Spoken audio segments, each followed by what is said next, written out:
जय श्री राम, हर हर महादेव। साथियों, स्वागत है आप सभी का सनातनी शक्ति यूट्यूब चैनल में। मित्रों, यह चैनल सनातन धर्म की आस्थाओं पर आधारित है। यदि आप भी सनातन धर्म में आस्था रखते हैं तो जल्दी से वीडियो लाइक कर चैनल सब्सक्राइब कर लें, ताकि आगे आने वाला अध्यात्म से संबंधित रोचक और ज्ञानवर्धक वीडियो आसानी से आप तक पहुंच सके। मित्रों, दुर्योधन महाभारत के सबसे प्रमुख पात्रों में से एक है। कुरुक्षेत्र में हुए भीषण युद्ध का प्रमुख कारण भी दुर्योधन ही था। दुर्योधन और उसके भाइयों के जन्म की कथा भी बहुत विचित्र है। गांधारी ने कैसे दिया 100 पुत्रों को जन्म। 100 कौरवों के जन्म की अद्भुत कहानी महाभारत से जुड़ी कई ऐसी कथा सुनने को मिलती है जो आपके और हमारे समझ से परे हैं। ऐसी ही एक कथा है 100 कौरवों के जन्म की। यह सुनकर आश्चर्य होना स्वाभाविक है कि आखिरकार गांधारी ने एक साथ 100 कौरवों को कैसे जन्म दिया था। इससे जुड़े सच्चाई बहुत ही कम लोगों को पता होगा, लेकिन आज इस वीडियो में इस रहस्य के बारे में बताएंगे, तो वीडियो अंत तक जरूर देखें। साथ ही हे माता लक्ष्मी, जो कोई भी दर्शक इस वीडियो को लाइक कर चैनल सब्सक्राइब करे, उसके घर सुख समृद्धि और खुशहाली सदैव बनी रहे, तो सब्सक्राइब करना बिल्कुल ना भूलें। साथियों, गांधार के राजा सुबल की पुत्री थी। समय बिता और गांधारी का विवाह हस्तिनापुर के राजकुमार धृतराष्ट्र के साथ हुआ।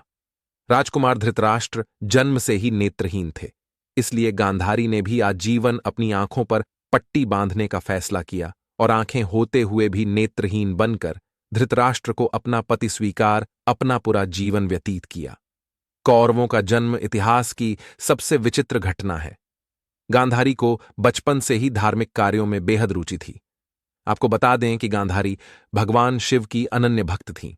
कहते हैं कि एक बार महर्षि वेदव्यास हस्तिनापुर आए, तब गांधारी ने उनकी खूब लगन से सेवा की। गांधारी की लगन और आस्था को देखकर महर्षि वेदव्यास ने प्रसन्न होकर गांधारी को 100 पुत्र होने का वरदान दिया। महर्षि वेदव्यास के आशीर्वाद के अनुसार कुछ समय बाद गांधारी गर्भवती हुई। गर्भधारण करने के पश्चात 2 वर्ष व्यतीत हो गए, किंतु गांधारी की कोई संतान नहीं हुई। इस पर क्रोधवश गांधारी ने अपने पेट पर जोर से मुक्के से प्रहार किया, जिससे उसका गर्भ गिर गया। उधर वेदव्यास ने इस घटना को तत्काल ही जान लिया।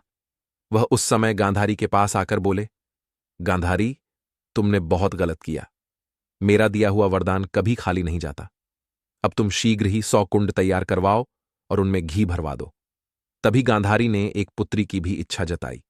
वेदव्यास ने गांधारी के गर्भ से निकले मांसपिंड पर अभिमंत्रित जल छिड़का, जिससे उस पिंड के 101 टुकड़े हो गए। वेदव्यास ने उन टुकड़ों को गांधारी के बनवाए हुए कुंडों में रखवा दिया। उसके बाद उन सभी कुंडों को 2 वर्ष बाद एक साथ खोलने का आदेश दिया। फिर वेदव्यास अपने आश्रम चले गए। इधर 2 वर्ष पूरे होने के बाद जब उन कुंडों को खोला गया, तो सबसे पहले कुंड से दुर्योधन का जन्म हुआ। दुर्योधन के जन्म पर हुए थे।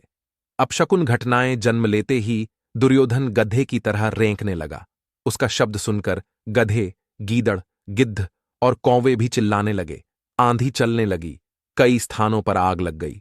यह देखकर विदुर ने राजा धृतराष्ट्र से कहा कि आपका यह पुत्र निश्चित ही कुल का नाश करने वाला होगा, अतः आप इस पुत्र का त्याग कर दीजिए। लेकिन पुत्र मोह के कारण धृतराष्ट्र ऐसा नहीं कर पाए। बाकी कुंडों से नाई वे पुत्र और एक पुत्री का जन्म हुआ। गांधारी की पुत्री का नाम दुशाला था। कालांतर में दुशाला का विवाह जयद्रथ से हुआ।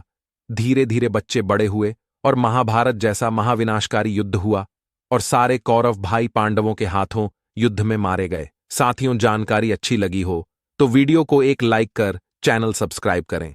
साथ ही कमेंट में जय श्री कृष्ण जरूर लिखें। धन्यवाद। राधे राधे।